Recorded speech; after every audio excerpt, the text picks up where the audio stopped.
বিজেপির ওয়াকআউট, সরগরম বিধানসভা। দ্রব্যমূল্য বৃদ্ধি ও বিদ্যুতের দাম বৃদ্ধি নিয়ে সরগরম বিধানসভা। নিত্য প্রয়োজনীয় দ্রব্যের মূল্য বৃদ্ধিতে রাজ্য সরকার ব্যর্থ বিষয়ক দৃষ্টি আকর্ষণকারী প্রস্তাব রাখেন বিজেপির বিধায়ক নরহরি মাহাতো। জবাব দেন পরিষদীয় মন্ত্রী শোভনদেব চট্টোপাধ্যায়। জবাব সন্তোষজনক না হওয়ায় বিক্ষোভ দেখায় বিজেপি। তারপর বিরোধী দলনেতার নেতৃত্বে ওয়াকআউট করে বিজেপি বিধায়করা বেরিয়ে যান। বাইরে বিক্ষোভ দেখান তারা। ঘটনাকে কেন্দ্র করে সরগরম বিধানসভা। Bureau report, news prime Times.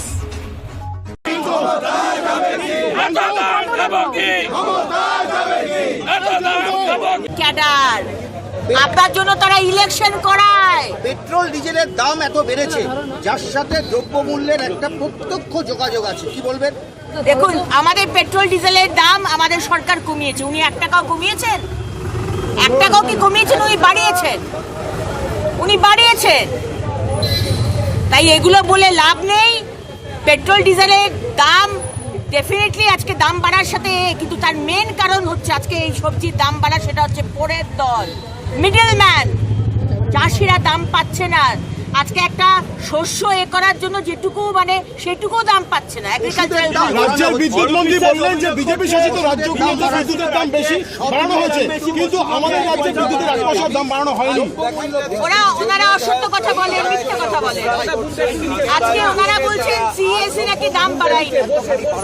আমাদের 3 মাসের বাদে এত বিরাট বিল আসছে, উনি জানেন না।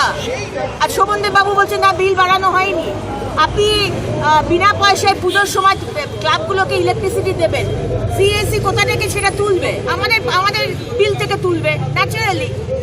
আপনাকে কি বলে, ওই পলিটিক্যালি যে ফান্ড দেওয়া হয়েছে, টিএমসি কে দিয়েছে সিএসসি, সেই টাকাগুলো তো ওনাকে তুলতে হবে। কোথা থেকে তুলবে?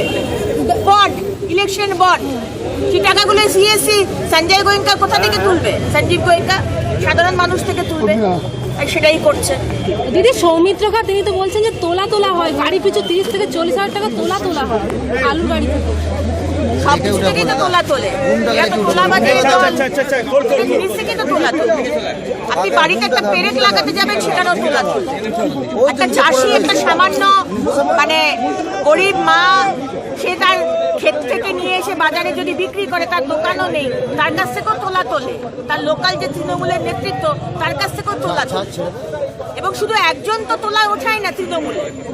সিপিএম এর সময় বলা হয় যে একজন এসে তোলা তুলত, কিন্তু টিএমসির সময় এগিয়ে বাংলা বিভিন্ন লোক এসে তোলা তুলবে, পুলিশ তুলবে।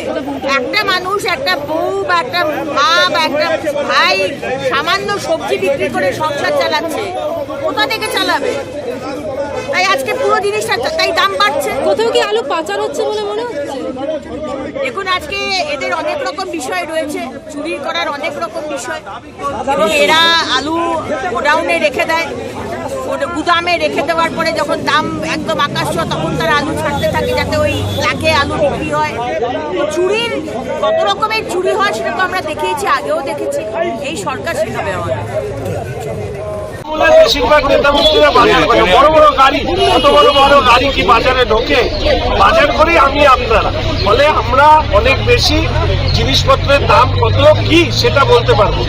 শোভনবাবুদের দলের মন্ত্রীদের যা বড় গাড়ি, তাতে ওনাদের দাম বাড়লো কি কমলো ওনাদের কোনো যায় আসে না। যায় আসে যাদের, তাদের হয়ে প্রতিবাদ করবে। অরূপ বিশ্বাস বললেন বিজেপি শাসিত রাজ্যে এই মুহূর্তে বিদ্যুতের দাম বিপুল পরিমাণ বেড়েছে, কিন্তু এই রাজ্যে 1 পয়সাও বাড়ায়নি রাজ্য সরকার। দেখুন, অরূপ বাবুর যে তথ্য, তার সাথে কি মানুষ সহমত? পশ্চিমবঙ্গের যে কোনো মানুষের কাছে গিয়ে কথা বলুন, তারা বলবেন বিদ্যুতের দাম বেড়েছে, ট্যারিফ চেঞ্জ হয়েছে, যে সুযোগ আগে পাওয়া যেত এখন পাওয়া যাচ্ছে না। আর বিজেপি শাসিত রাজ্যের কথা ছাড়ুন, কংগ্রেস থেকে শুরু করে অন্যান্য যে দল রয়েছে, সেই সমস্ত রাজ্যের থেকেও পশ্চিমবঙ্গের তৃণমূল শাসিত রাজ্যে বিদ্যুতের দাম সারা দেশের মধ্যে সব থেকে বেশি। আপনারা ক্ষমতায় এলে রাত্রি ইলিশের দাম কোন পর্যায়ে নিয়ে যাবেন, সেটা কি কমাবার চেষ্টা করুন? অবশ্যই, এটা আমাদের দায়বদ্ধতা। আর প্রশ্ন হচ্ছে, আজকের দিনে দাঁড়িয়ে আমরা 2026 সালে ক্ষমতায় আসার পরে কত করে আলু বিক্রি করব, সেটা নিশ্চিতভাবে বাজারে গিয়ে আপনাদের সাথে কথা বলে ঠিক। কেন্দ্র সরকারের জন্যই দাম বাড়ছে, কার্যত সেই অভিযোগ করলেন শোভনদেব। দেখুন, আমাদের রাজ্যের একটা বড় সমস্যা হচ্ছে কোনো কিছু খারাপ আজকে আমরা বিক্ষোভ প্রদর্শন করছি বিধানসভার গেটে। এখন একটা গাড়ি এসে তৃণমূলের এমএলএ গাড়ি এসে আমাদেরকে ধাক্কা মেরে আমাদের টেবিল ভেঙে দিয়েছে। আমাদের ধাক্কা লেগে শিক্ষা